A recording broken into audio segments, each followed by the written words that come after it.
టాలీవుడ్ లో రాజమౌళి తర్వాత దర్శకుడిగా తనకంటూ ప్రత్యేక గుర్తింపు సంపాదించుకున్న అనిల్ రావిపూడి సంక్రాంతికి వస్తున్నాం సినిమాతో మరో బ్లాక్ బస్టర్ అందుకుని కలెక్షన్స్ వర్షం అందుకుంటున్నారు.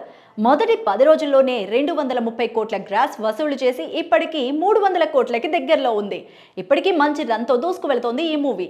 సినిమాకు మంచి ఆక్యుపెన్సీలు దక్కుతూ ఉండడంతో ప్రమోషన్స్ ను ఆపకుండా కంటిన్యూ చేస్తున్నారు యూనిట్. ఇక ఈ నేపథ్యంలో భీమవరంలో సంక్రాంతికి వస్తున్న బ్లాక్ బస్టర్ సంబరాన్ని నిర్వహించారు. ఈ ఈవెంట్ లో డైరెక్టర్ అనిల్ రావిపూడి మాట్లాడుతూ సినిమాను భారీ హిట్ చేసిన ప్రతి ఒక్కరికి ధన్యవాదాలు తెలిపారు. సంక్రాంతికి వస్తున్నాం సక్సెస్ చూశాక తన తర్వాతి సినిమాల విషయంలో చాలా భయం, టెన్షన్ పెరిగిపోయాయన్నారు.